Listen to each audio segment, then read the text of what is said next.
Kalau kita lagi nonton ajang balap rally dunia atau WRC, kalian pernah nggak sih lihat mobil yang udah penyok parah di bodinya, kacanya retak, bodinya ringsek, tapi mobilnya masih tetap melaju kencang di lintasan balap.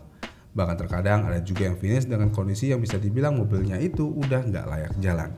Dan bikin kita geleng-geleng kepala ngelihat kejadian yang ada di balapan rally tersebut. Pertanyaannya adalah kenapa mobil rally masih bisa tetap jalan sampai garis finish walaupun mobilnya udah rusak parah. Bahkan terkadang rodanya tinggal 3. Jadi kalau lagi lihat mobil-mobil yang ada di ajang balap rally ini, kita jangan pernah bayangin mobil rally itu seperti mobil yang biasa kita lihat di jalan raya. Karena mobil rally itu memang didesain untuk medan ekstrim dan penuh dengan benturan pada saat balapan.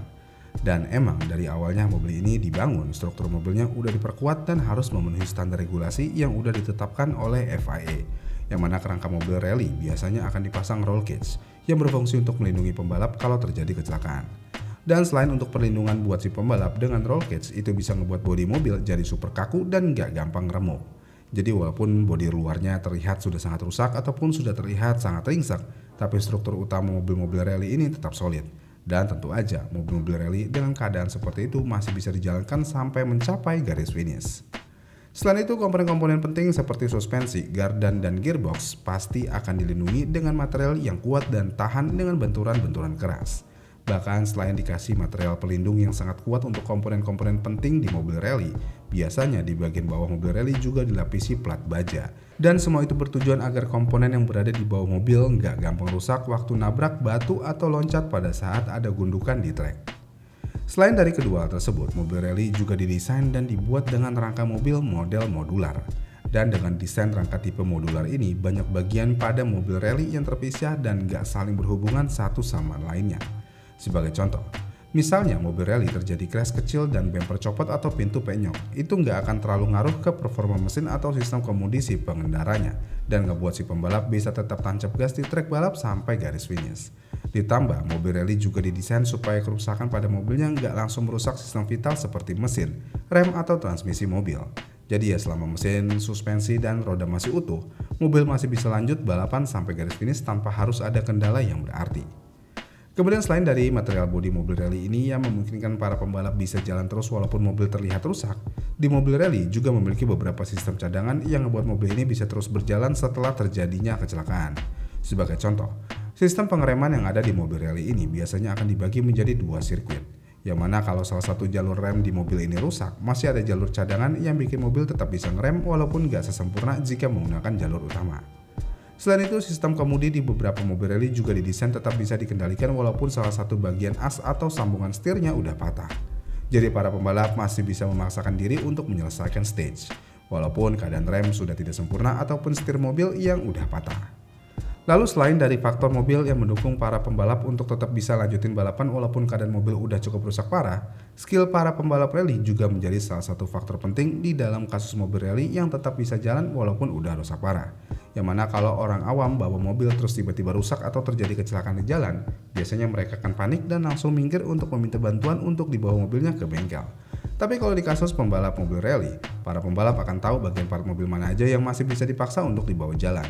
Dan para pembalap juga bisa ngatur strategi biar dia bisa tetap ke garis finish walaupun mobilnya sudah sangat hancur dan benar-benar nggak layak untuk digunakan. Dengan skill dan strategi pembalap yang luar biasa tersebut juga lah makanya mobil rally yang udah rusak parah terkadang masih bisa nyentuh garis finish walaupun kita anggap itu adalah hal yang tidak mungkin. Tapi pertanyaan lainnya adalah apakah regulasi di rally itu memperbolehkan mobil yang udah hancur seperti itu tetap melanjutkan balapannya sampai garis finish? Jawabannya tentu aja boleh, karena ada peraturan yang sudah ditetapkan oleh pengelola balap rally yang menyatakan kalau pembalap boleh tetap melanjutkan balapan walaupun mobilnya sudah rusak parah, tapi selama mobil masih dalam kategori memenuhi standar keselamatan. Sebagai contoh, misalnya dalam balapan rally tersebut ada mobil yang mengalami crash dan kaca depan mobilnya copot, pintunya hilang, bahkan bemper belakangnya nyeret ke tanah. Selama pembalap dan co-driver masih aman dan tidak mengalami cedera, mereka boleh tetap lanjutin balapannya sampai ke garis finish.